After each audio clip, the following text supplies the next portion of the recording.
नमस्कार।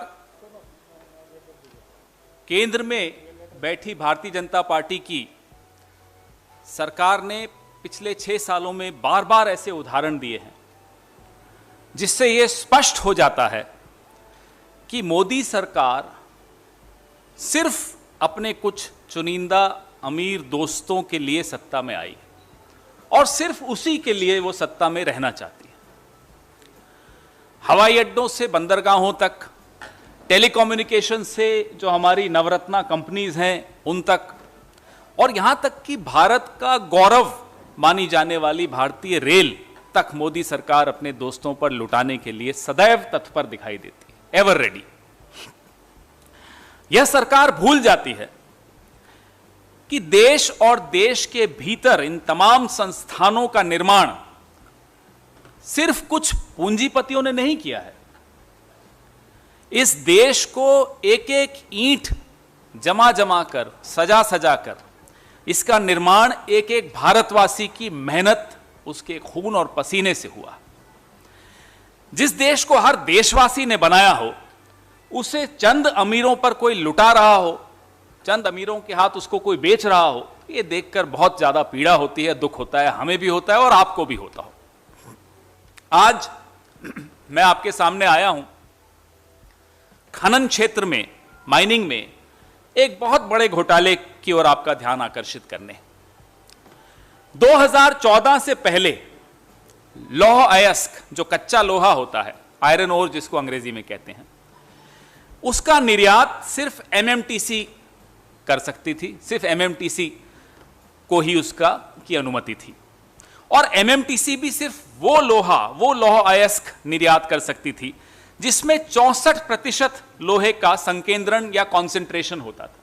64% Fe, आपने और हमने जो बचपन में केमिस्ट्री और सब पढ़ा था तो उसमें थोड़ा सा आपको याद दिला दूं, तो जो कॉन्सेंट्रेशन जिसमें 64% Fe का होता है, सिर्फ उसको एमएमटीसी निर्यात कर सकती थी। और एमएमटीसी में 89% सरकार की हिस्सेदारी है, तो यह एक सरकारी कंपनी है।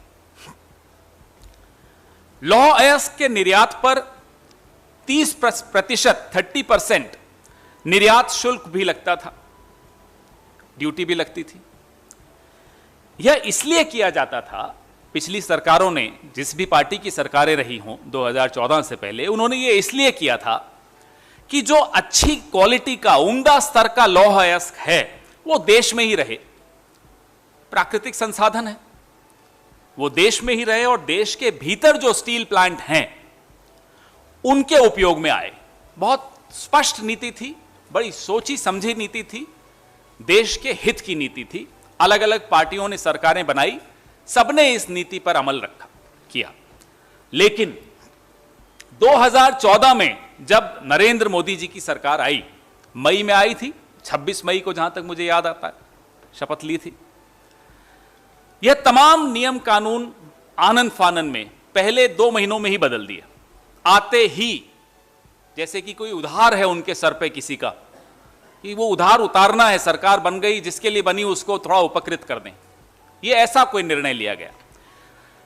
स्टील मंत्रालय ने सबसे पहले तो 64% संकेंद्रण, कॉन्सेंट्रेशन का नियम बदल दिया,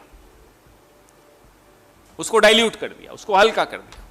और Kudremukh iron ore company limited KIOCL को चीन, ताइवान, दक्षिण कोरिया और जापान में लौह अयस्क निर्यात की अनुमति दे दी।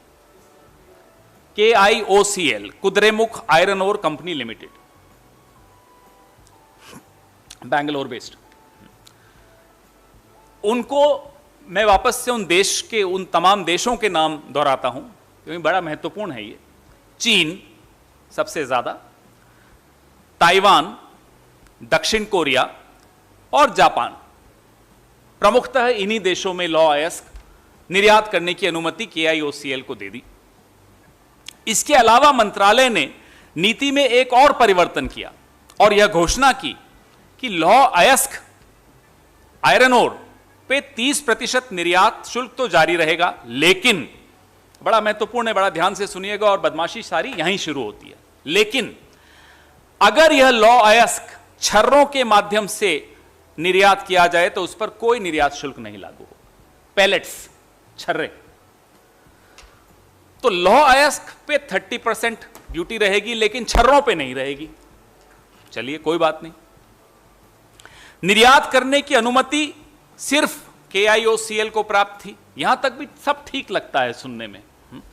लेकिन 2014 से अब तक टिल डेट इस नई नीति के तहत कई निजी कंपनियों ने छर्रों के माध्यम से हिंदुस्तान का लौह अयस्क निर्यात करना शुरू कर दिया।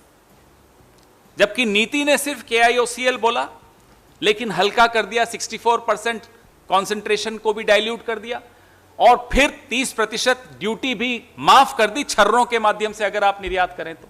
इसका लाभ उठाते हुए निजी कंपनियों ने, प्राइवेट प्लेयर्स ने भी यह निर्यात शुरू कर दिया, और शुल्क के माध्यम से हजारों करोड़ रुपए की इस पे चोरी हुई। अनुमान यह है कि निजी कंपनियों ने 2014 से 2020 तक अब तक लगभग 40,000 करोड़ रुपए का लौह अयस्क निर्यात किया है। Iron ore worth 40,000 crore rupees has been exported by private players। स्मरण रहे कि इन कंपनियों के पास लौह अयस्क को निर्यात करने की कोई अनुमति नहीं थी। विदाउट एनी परमिशन, कोई अनुमति नहीं थी। निजी क्षेत्र की वह कंपनियां जिनके पास अपने उपयोग के लिए लौह अयस्क की खदानें थी, उन्होंने भी इस मौके का फायदा उठाते हुए स्टील मंत्रालय और केंद्र सरकार की नाक के नीचे उम्दा स्तर का गुड क्वालिटी आयरन ओर को छर्रों के माध्यम से निर्यात कर दिया। ऐसा करने से न केवल भारत को अपने बेशकीमती प्राकृतिक संसाधनों को लुटाया गया भारत में, बल्कि 12,000 करोड़ रुपए का निर्यात शुल्क भी चोरी हुआ। 12,000 करोड़ का ड्यूटी इवेजन हुआ, चोरी हुआ। Foreign trade development and regulation act 1992 के तहत इन कंपनियों पर लौह अयस्क छर्रों के गैर कानूनी निर्यात पर 2 लाख करोड़ का जुर्माना बनता है। ये तो बड़ी बड़ी बातें नोशनल करते थे, मैं तो आपको एक्चुअल फिगर दे रहा हूं। कानून के जरिए अगर हम सिर्फ उस एक्ट को पढ़ लें, foreign trade development and regulation act 1992 को पढ़ लें,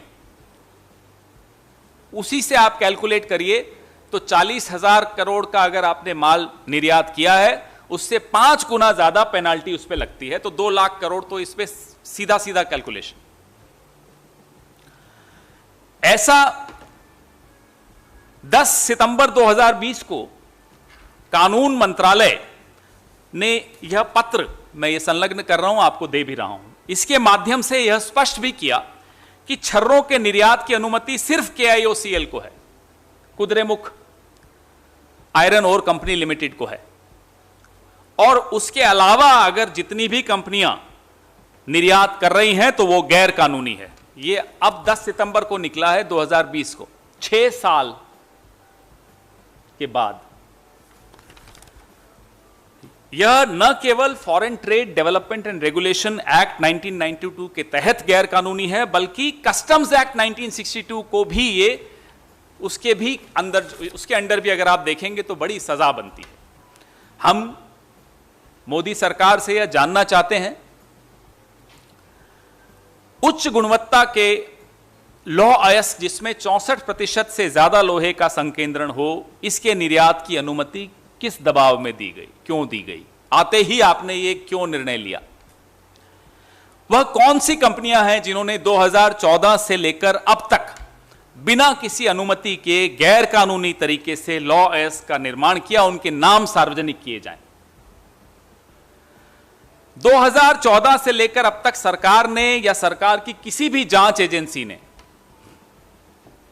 लौह अयस्क के इस गैर कानूनी निर्यात को लेकर क्या किसी निजी क्षेत्र की कंपनी की जांच की? यह हमारा तीसरा प्रश्न। हमारा चौथा प्रश्न है, केंद्र सरकार ने अपने किसी मंत्री अथवा इससे संबंधित किसी अधिकारी जिसने भी यह गैर कानूनी निर्यात होने दिया, उसके खिलाफ क्या कार्रवाई की? स्पष्ट तौर पे बताइए।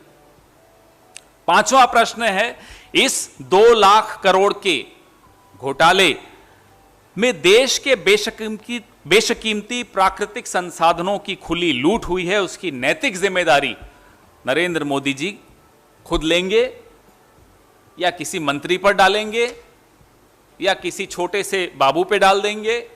स्पष्ट करें किस पर डालेंगे।